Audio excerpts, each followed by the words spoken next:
121 নম্বর ওয়ার্ডের আমরা একটুখানি চুলচেরা বিশ্লেষণে রয়েছি। কাউন্সিলর রূপক গাঙ্গুলিকে কিভাবে দেখছেন এখানকার বাসিন্দারা? বিশিষ্ট সঙ্গীত শিল্পী সঙ্গীতা ভট্টাচার্যের সঙ্গে একান্ত আলাপচারিতা আমরা রয়েছি। সঙ্গীতাদি, কতদিন এই ওয়ার্ডে আপনি আছেন? আমি 4 বছর হলো আছি। 4 বছর। হ্যাঁ। রূপক গাঙ্গুলি অ্যাজ এ কাউন্সিলর কিভাবে দেখেন, আপনার পর্যবেক্ষণ? রূপক গাঙ্গুলি অ্যাজ আ কাউন্সিলর হিসাবে তো উনি খুব কর্মঠ লোক, কাজের মধ্যে থাকেন আমি যেটুকু দেখলাম। কারণ আমাদের এই কমপ্লেক্সেও কয়েকটি প্রবলেম হয়েছিল, যখনই ওনাকে ফোন করা হয়েছে তখনই চলে এসছেন। এবং আমি যেটা ব্যক্তিগত জীবন দিয়ে দেখেছি যে যে কোনো বিপদে পড়লে যদি ওনাকে একবার ফোন করি উনি ছুটে চলে আসেন। উনিও সংস্কৃতি প্রিয় মানুষ এবং আপনি সঙ্গীত জগতে এতদিন রয়েছেন, দীর্ঘদিন।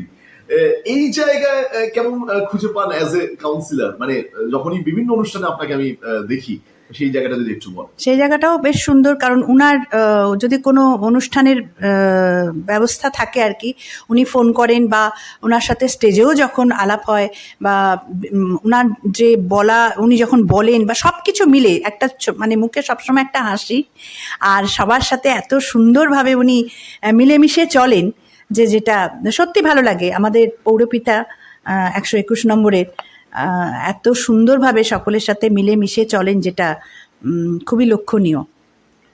রূপক গাঙ্গুলির মুখে সবসময় হাসি লেগে থাকে, খুব অ্যাপ্রোচেবল এবং খুব সহজে অ্যাক্সেস করা যায়, সবাই বলছেন। আপনি কিভাবে মনে করেন, সত্যি কি তাই? সত্যিই তাই। কারণ ওই যে বললাম না, যে ভালো মানুষ দেখবেন একটা মুখের ছায়া দেখলেই বোঝা যায়, মুখ দেখলে বোঝা যায়। এবং প্রত্যেকের সাথে যে উনি অন্তর থেকে মিলেমিশে চলেন, কাজের মধ্যে থাকেন, সেটা যে ওই যে ওনার ওই মিষ্টি মিষ্টি হাসিতেই বোঝা যায়। আপনি যেহেতু প্রশাসনের অনেক কর্তা ব্যক্তিদের সঙ্গে আপনার যোগাযোগ সঙ্গীত জগতের নিরিখে, সেক্ষেত্রে রূপক গাঙ্গুলির সঙ্গে প্রথম আলাপ এবং কিভাবে হলো, এবং আপনার গান শুনে তার অভিব্যক্তি যদি? আমার তো প্রথম ওনার সাথে আলাপ হয়েছিল এখানে যখন আসি আধার কার্ডের ব্যাপারে আর কি। তখন তো লোকাল যিনি পৌরপিতা বা কাউন্সিলর, তার তো একটা সাইন লাগে, লেখা লাগে। তখন আমি আমাদের অতি সকলের প্রিয় যে দেবাশিস কুমারদা, দেবাদা বলি আমরা, তাকে যখন ফোন করলাম যে এরকম ব্যাপার, আমার তো লাগবে লোকাল কাউন্সিলরের একটা সাইন। তো উনি তখন জিজ্ঞেস করলেন, কে তোমাদের ওখানে আছে কাউন্সিলর? আমি বললাম যে রূপক গাঙ্গুলি এসছেন নতুন। বলে, ও রূপক তো ভীষণ ভালো ছেলে এবং কাজের ছেলে, আমি এক্ষুনি বলে দিচ্ছি।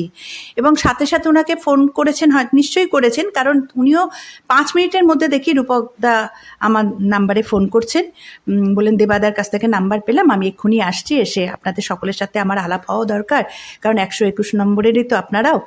তো এসে সেই আলাপ হলো, আর আমার তো আধার কার্ডও বেরিয়ে গেল 10 দিনের মধ্যেই, সব কিছু হয়ে গেল। এবং তারপর থেকেই তো ওনার সাথে আলাপ।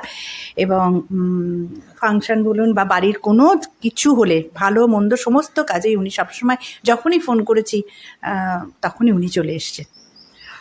অনেক সময় দেখা যায় যে কাউন্সিলর ভোটে জয়যুক্ত হওয়ার পর তিনি চেঞ্জ হয়ে যান, তার আচার ব্যবহার, তার চালচলন সবটাই চেঞ্জ হয়ে যায়। এখনো অবধি কোনো এরকম কিছু কি দেখতে পেয়েছেন? না, আমি বা আমার পরিবার বা আমরা সত্যি দেখতে সেরকম পাইনি। একই রকম, যে 4 বছর আগেও, 4 বছর আগে বলবো না, 4 বছর এসছি, আমার আধার কার্ড হতে হতে ধরুন বছর আড়াই হবে, তা 2.5 বছর আগেও যা দেখেছি এখনো তাই দেখছি।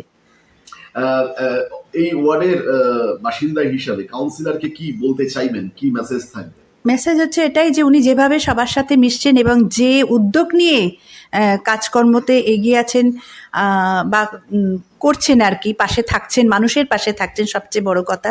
এবং উনি করবেনও, স্বাভাবিক, সকলের জন্য করবেন, এটাই স্বাভাবিক, কারণ উনি আমাদের 121 নম্বরের পৌরপিতা। এরমভাবেই যেন উনি সবার সাথে মিশে যান এবং সকলের ভালোবাসার মধ্যে দিয়ে উনি যেন এগিয়ে যেতে পারেন।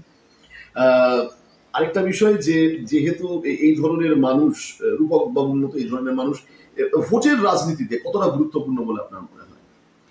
ভোটের রাজনীতিতে তো এই ধরনের মানুষকে প্রয়োজন মানুষের, কারণ এই ধরনের মানুষ যদি থাকেন সবার পাশে, তো এমনি কাজ সব এগিয়ে যাবে।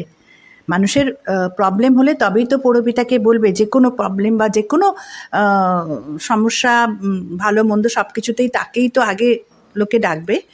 তো এইভাবে যদি উনি চলেন, প্রত্যেকেরই প্রিয়ভাজন হয়ে উঠবেন।